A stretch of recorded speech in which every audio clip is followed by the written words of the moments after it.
ಶ್ರೀ ಗುರುಭ್ಯೋ ನಮಃ. ತ್ರೈಲೋಕ್ಯ ಸಂಪದಾಲೈಕ್ಯ ಸಮೂಹ ಲೇಖನ ಬಿತ್ತಯೆ ಸಚ್ಚಿದಾನಂದ ರೂಪಾಯ ಶಿವಾಯ ಪರಬ್ರಹ್ಮಣೇ ನಮಃ. ಪ್ರಥಮದಲ್ಲಿ ನನ್ನ ಆರಾಧ್ಯ ಗುರುಗಳಾಗಿರುವಂತಹ ಗಾನಯೋಗಿ ಶಿವಯೋಗಿ ಡಾಕ್ಟರ್ ಪಂಡಿತ ಪುಟ್ಟರಾಜ ಕವಿ ಗವಾಯಿಗಳವರನ್ನ ಸ್ಮರಿಸಿಕೊಂಡು ಅಂಬಾಮಠದ ಬಗಳಾಮುಖಿಯನ್ನ ಧ್ಯಾನಿಸುತ್ತಾ ಕೊಪ್ಪಳದ ಅಭಿನವ ಗವಿಸಿದ್ದೇಶ್ವರರನ್ನ ಸ್ಮರಿಸಿಕೊಂಡು ಹಾಗೂ ನಮ್ಮ ತಂದೆಯವರಾಗಿರ್ತಕ್ಕಂತಹ ಸಂಗೀತ ಹಾಗೂ ಸಾಹಿತ್ಯದ ಪಿತಾಮಹರಾಗಿರುವಂತಹ ಶ್ರೀ ಪುರುಷೋತ್ತಮ ಮಾಸ್ತರ್ ಸಾಕಿನ್ ಚಿಕ್ಕಬೊಮ್ಮಳ್ ಇವರನ್ನೂ ಕೂಡ ಸ್ಮರಿಸಿಕೊಂಡು ಇಂದಿನ ಪ್ರವಚನದ ಒಂದು ಶೀರ್ಷಿಕೆ ಹಲವು ಮಾತೇನು ನೀನಿಟ್ಟ ನೆಲವೇ ಸುಕ್ಷೇತ್ರ ಚಲವೇ ಪಾವನ ತೀರ್ಥ ಸುಲಭ ಶ್ರೀ ಗುರುವೇ ಕೃಪೆಯಾಗು ಕೃಪೆಯಾಗು. ನಿಜವಾದ ಶಿವಗಳು ಹೇಳ್ತಾ ಇದ್ದಾರೆ, ನಿಜವಾದ ಗುರು ಶಿಷ್ಯನಿಂದ ಏನನ್ನೂ ಕೂಡ ಬೇಡುವುದಿಲ್ಲ. ನಿಜವಾದ ಶಿಷ್ಯನು ಯಾವಾಗಲೂ ಗುರುಗಳ ಸೇವೆಯನ್ನ ಮಾಡಿ ಯಾರು ಕೃತಾರ್ಥನಾಗುತ್ತಾನೆಯೋ ಅವನೇ ಶಿಷ್ಯ. ಹಾಗೆಯೇ ಗುರುವಾದವನು ಎಲ್ಲಿ ಅವರ ಪಾದ ಸೋಂಕುವುದೋ ಆ ಭೂಮಿ, ಆ ಬೆಟ್ಟ, ಆ ಗುಡ್ಡ, ಆ ನದಿ ಪಾವನ ಕ್ಷೇತ್ರವಾಗ್ತಾ ಇದೆ. ಪಾವನ ಕ್ಷೇತ್ರ. ಚಿದಾನಂದ ಅವಧೂತರು ಕೊಂಡಪ್ಪಾರ್ಯರ ಗುರುಸೇವೆಯನ್ನ ಮಾಡಿ ಕೊಂಡಪ್ಪಾರ್ಯರಿಂದ ಯೋಗ ಅಭ್ಯಾಸ ಪಡೆದು ಆಗ ಆ ಗುರುಗಳು ಆ ಒಂದು ಚಿದಾನಂದ ಅವಧೂತರಿಗೆ ಹೇಳ್ತಾ ಇದ್ದಾರೆ, ಶಿಷ್ಯನೇ ಚಿದಾನಂದನೇ, ನಿನ್ನಿಂದ ಈ ಜಗತ್ತಿಗೆ ಮಹಾಕಾರ್ಯವಾಗಬೇಕಾಗಿದೆ. ಅದಕ್ಕಾಗಿ ನೀನು ಪರ್ವತದ ಬಳಿ ಹೋಗಿ ಆ ಶಾಂಭವಿಯನ್ನ, ಆ ಬಗಳಾಮುಖಿಯನ್ನ ಕುರಿತು ತಪಸ್ಸನ್ನು ಆಚರಿಸು ಎಂದು ಹೇಳಿದಾಗ ಗುರುಗಳ ಮಾತಿಗೆ ಚಾಚೂ ತಪ್ಪದೆ ಚಿದಾನಂದ ಅವಧೂತರು ಪರ್ವತದ ಬಳಿ ಹೋಗಿ 12 ವರ್ಷಗಳ ಪರ್ಯಂತರವಾಗಿ ಆ ಪರ್ವತದ ಬಳಿ ತಪಸ್ಸನ್ನು ಆಚರಿಸಿ ಆಗ ಆ ಒಂದು ತಪಸ್ಸಿಗೆ ಮೆಚ್ಚಿ ಆ ಸಾಕ್ಷಾತ್ ಬಗಳಾಮುಖಿಯೇ ಶಾಂಭವಿಯೇ ಆ ಒಂದು ಚಿದಾನಂದ ಅವಧೂತರ ಬಳಿ ಬಂದು, ಚಿದಾನಂದ ಅವಧೂತ, ಏತಕ್ಕಾಗಿ ತಪಸ್ಸನ್ನು ಆಚರಿಸುತ್ತಿರುವೆಯಪ್ಪ, ನಿನಗೇನು ಬರಬೇಕು ಕೇಳು ಎಂದಾಗ ಆಗ ಚಿದಾನಂದ ಅವಧೂತರು ಹೇಳ್ತಾ ಇದ್ದಾರೆ, ತಾಯಿ ಶಾಂಭವಿ, ನನಗೆ ಯಾವ ವರವನ್ನೂ ಬೇಡ. ಈ ಬ್ರಹ್ಮಾಂಡದ ಈ ಜಗತ್ತಿನ ಸೃಷ್ಟಿ ಸ್ಥಿತಿ ಲಯ ಯಾವ ರೀತಿ ಆಯಿತು ಅನ್ನೋದನ್ನ ನೀನು ನಮಗೆ ಹೇಳಿಕೊಡು. ನಾನು ಒಂದು ಗ್ರಂಥವನ್ನ ನಿರ್ಮಿಸಬೇಕೆಂದು ಮಾಡಿದ್ದೇನೆ. ತಾನು ಆ ಒಂದು ವಿಚಾರವನ್ನ ಹೇಳಿದಾಗ ಆ ದೇವಿ ಮಹಾತ್ಮೆಯನ್ನ ನಾನು ಬರೆಯುವ ಒಂದು ಹಂಬಲವಾಗಿದೆ, ನೀನು ನನಗೆ ಅನುಗ್ರಹಿಸು ಎಂದ. ಆಗ ಆ ಶಾಂಭವಿಯು ಆಯಿತು, ನಿನ್ನ ಮಾತಿನಂತೆಯೇ ನಡೆಯಲಿ ಎಂದು.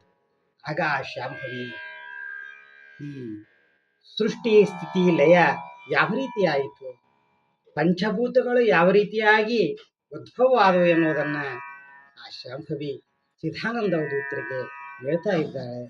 ಆಗ ಚಿದಾನಂದ ಅವಧೂತರು ಆ ಒಂದು ಚರಿತ್ರೆಯನ್ನ ಬರಿತಾ ಇದ್ದಾನೆ.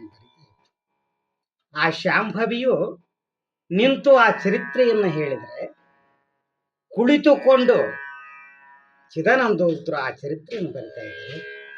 ಚಿದಾನಂದ ಅವಧೂತರು ಎದ್ದು ನಿಂತು ಆ ಚರಿತ್ರೆಯನ್ನು ಬರೆಯುತ್ತಿದ್ದರೆ ಆ ಶಾಂಭವಿಯು ಕುಳಿತುಕೊಂಡು ಚರಿತ್ರೆ ಹೇಳ್ತಾ ಇದ್ದಾಳೆ.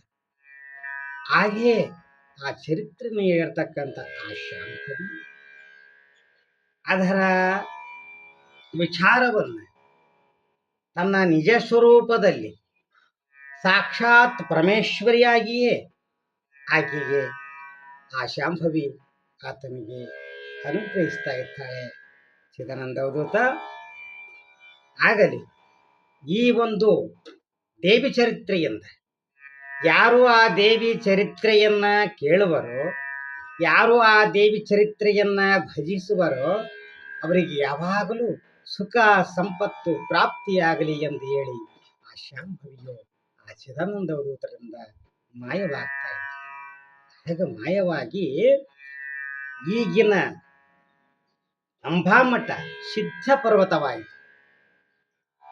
ಏತಕ್ಕಾಗಿ ಅಂದ್ರೆ ಆ ಒಂದು ಚಿದಾನಂದ ಅವಧೂತರು, ಆ ಒಂದು ಗುರುಗಳು ಅಲ್ಲಿ ಪಾದವನ್ನು ಇಟ್ಟಕ್ಕಾಗಿ, ತಪಸ್ಸನ್ನ ಆಚರಿಸಿದ್ದಕ್ಕಾಗಿ ಆ ಒಂದು ಕ್ಷೇತ್ರ ಪಾವನ ಕ್ಷೇತ್ರವಾಯಿತು. ಅದಕ್ಕಾಗಿಯೇ ಗುರುವೇ ನೀನಿಟ್ಟ ನೆಲವೇ ಸುಕ್ಷೇತ್ರ. ಇನ್ನು ಮುಂದೆ ಜಲವೇ ಪಾವನ ತೀರ್ಥ. ಎಲ್ಲಿ ಶರಣರು ಸಂತರು ಮಹಾತ್ಮರು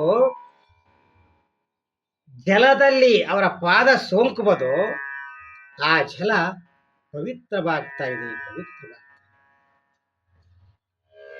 ಕೃಷ್ಣಾ ನದಿಯ ದಂಡೆಯಲ್ಲಿ ಕುಳಿತುಕೊಂಡು ಮೌನೇಶ್ವರರು ತಪಸ್ಸನ್ನ ಆಚರಿಸ್ತಾ ಇರ್ತಾರೆ. ಹಾಗೆಯೇ ಆತನ ಶಿಷ್ಯನಾಗಿರ್ತಕ್ಕಂಥ ಗಂಗಪ್ಪಯ್ಯ ಇಬ್ಬರೂ ಕೂಡ ಗುರು ಶಿಷ್ಯರ ಸಮಾಗಮ ಅಲ್ಲಿ ನಡೀತಾ ಇದೆ. ಆಗ ಆ ಕೃಷ್ಣಾ ನದಿಯ ಹೋಗ್ಗರಿವ ಒಂದು ಶಬ್ದಕ್ಕೆ ಇಬ್ಬರಿಗೂ ಕೂಡ ಮಾತನಾಡಲು ಬೇಜಾರಾಗ್ತಾ ಇದೆ. ಆಗ ಕೋಪಿಸಿಕೊಂಡಿರುವಂತ ಮೌನೇಶ್ವರು, ಏ ಗಂಗಾಮಾತೆ ಬಾಯಿಲ್ಲಿ ಎಂದು ಆ ಗಂಗಾಮಾತೆಯನ್ನು ಕರೀತಾ ಇದ್ದಾರೆ.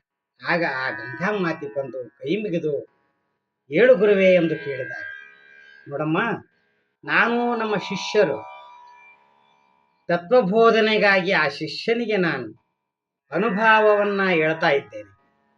ನಿನ್ನ ಬೋರ್ಗರಿವ ಶಬ್ದಕ್ಕೆ ನಮಗೆ ಏನೂ ಕೇಳಿಸ್ತಾ ಇಲ್ಲ. ಅದಕ್ಕಾಗಿ ನೀನು ನಮಗೆ ತೊಂದರೆ ಕೊಡಬೇಡ ಎಂದಾಗ, ಆಯ್ತು ಗುರುವೇ ಎಂದು ಹೇಳಿ ಮುಂದೆ 4 ಮೈಲು ಹಿಂದೆ 4 ಮೈಲು ಈ ಪ್ರಕಾರವಾಗಿ ಯಾವುದೇ ಶಬ್ದವನ್ನು ಮಾಡುವುದಿಲ್ಲ, ನಿಂತು ಅರಿತಾ ಇದ್ದೇನೆ ಎಂದು ಆ ಗಂಗಾಮಾತೆ ಆ ಮನುಷ್ಯರಿಗೆ ವಚನ ಕೊಟ್ಟು, ಈಗವೂ ಕೂಡ ಆ ಒಂದು ಕೃಷ್ಣಾ ನದಿ ಎಂಥ ಮಳೆ ಬಂದರೂ ಕೂಡ ಅಲ್ಲಿ ನೀರು ನಿಂತು ಹೋಗ್ತಾ ಇದೆ, ಶಬ್ದ ಬರುವುದಿಲ್ಲ. ಅದಕ್ಕಾಗಿ ಎಲ್ಲಿ ಶರಣರು ಮಹಾತ್ಮರು ಆ ನದಿ ಒಳಗಳಲ್ಲಿ ತಮ್ಮ ಪಾದ ಸೋಂಕುವುದು, ಆ ಒಂದು ಛಲವೇ ಪಾವನ ತೀರ್ಥವಾಗ್ತಾ ಇದೆ. ಹಾಗೆಯೇ ಶ್ರೀಶೈಲದ ಮಲ್ಲಿಕಾರ್ಜುನನ ಕುರಿತು ಅರ್ಜುನ ತಪಸ್ಸನ್ನು ಆಚರಿಸ್ತಾ ಇರ್ತಾನೆ. ಆ ಒಂದು ಅರ್ಜುನ ಮಲ್ಲಿಕಾ ಹೂಗಳಿಂದ ಆ ಒಂದು ಪರಮೇಶ್ವರನಿಗೆ ಏರಿಸಿ ತಪಸ್ಸನ್ನು ಆಚರಣೆ ಮಾಡ್ತಾ ಇರ್ತಾನೆ.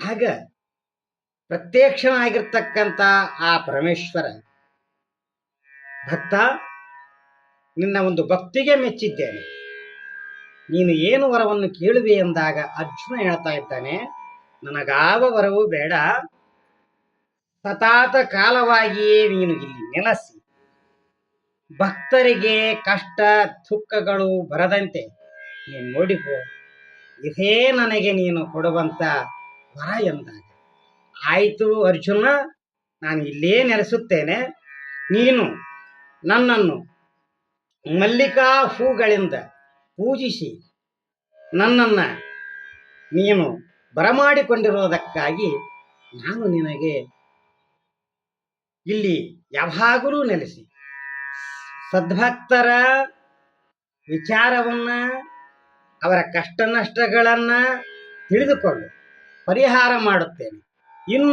ಇನ್ನು ಮುಂದೆ ಈ ಕ್ಷೇತ್ರ ಶ್ರೀಶೈಲವು ಮಲ್ಲಿಕಾರ್ಜುನ ಎಂಬ ನಾಮದಿಂದ ಪ್ರಭಾವಗೊಳ್ಳಲಿ.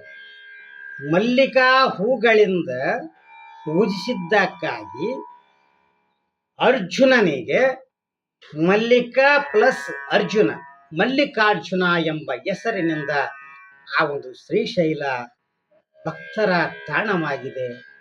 ಅದಕ್ಕಾಗಿ ಶ್ರೀ ಗುರುವೇ ನೀನಿಟ್ಟ ನೆಲವೇ ಸುಕ್ಷೇತ್ರ, ಜಲವೇ ಪಾವನ ತೀರ್ಥ ಎನ್ನುವಂತೆ ಎಲ್ಲಿ ಶರಣರು ಮಹಾತ್ಮರು ಕೀರ್ತನೆಗಳು ಸದ್ವಿಚಾರ ಎಲ್ಲಿ ಇರುತ್ತದೆಯೋ, ಎಲ್ಲಿ ಅನ್ನದಾಸೋಹ ಇರ್ತದೆಯೋ ಅಲ್ಲಿ ಯಾವಾಗಲೂ ಕೂಡ ಆ ಶರಣರು ಸಂತರು ನೆಲೆಸಿರುತ್ತಾರೆ.